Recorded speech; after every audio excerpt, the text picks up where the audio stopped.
Okay, let's dig into this. Forget what you might think about skincare just being, surface level Forget stuff. from vanity. Exactly.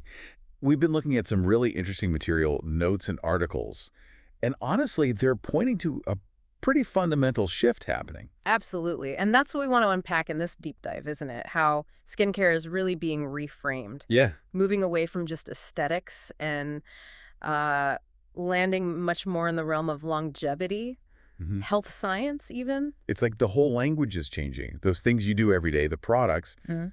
they're being seen less as just, well, hiding age. Or covering things up. Yeah, and more as actual tools, proactive tools backed Huh. by biology to help you age better. And it's not just small startups doing this, which is fascinating. The sources we reviewed really highlight the big industry players. Like L'Oreal. Exactly like L'Oreal. They've launched this whole concept, longevity integrative science. I mean, they held their first ever longevity science conference. Wow. Okay, so when a giant like that moves, It tells you something significant is happening, doesn't it? It's serious. It's strategic. so the conversation is shifting from, the usual things like wrinkles or pores Uh-huh. The surface stuff. down to the cellular level.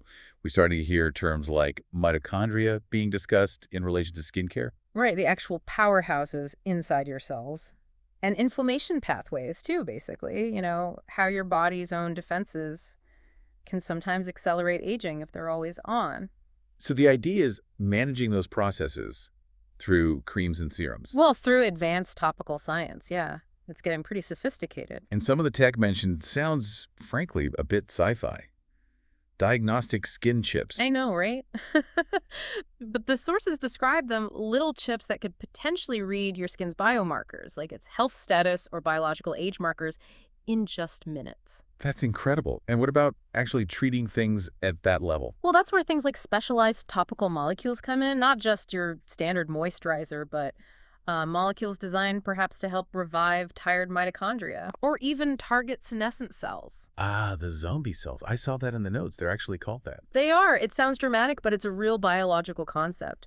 Cells that stop dividing but stick around causing trouble, like inflammation. And the idea is to, what, get rid of them? Essentially, yeah. Treatments aiming to clear them out to allow for better cellular function. Regeneration, it's a big focus. So the core message coming through all this material is Yeah. beauty isn't just superficial anymore. Not at all. It's cellular, it's biological, and it's being taken very seriously, scientifically. It's part of this bigger picture, this ecosystem they're building. Exactly. You've got researchers, dermatologists, epigeneticists, Yeah. the scientists looking at how genes are expressed. Right, how environment and aging affect our genes. Uh-huh. And biotech pioneers, all sort of converging around skincare as part of preventive health. Which means the whole goalpost is shifting. Yeah. It's not really anti-aging in the old sense. No, that's a key takeaway.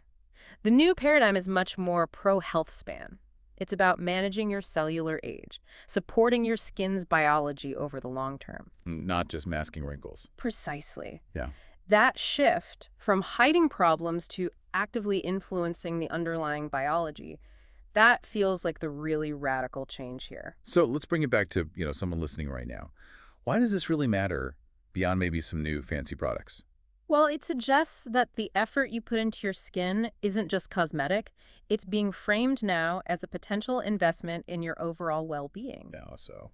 The sources kind of hint that by supporting your skin health at this deeper cellular level, maybe there are knock-on benefits. Could it support cognitive clarity, immune resilience, even perhaps emotional balance? So your skincare routine could actually be seen as a health asset. That's the emerging perspective, yes. It reinforces that idea from the source material. No. We age better because we care for ourselves. Not that we stop caring because we get older. Exactly. So here's something to think about. How does this change things for you? Viewing your daily routine, not just for appearance, but as potentially impacting your cellular health, your longevity. Yeah. Does that change how you think about taking care of yourself? It's a fascinating question, and it feels like this conversation, this connection between skin and longevity science is really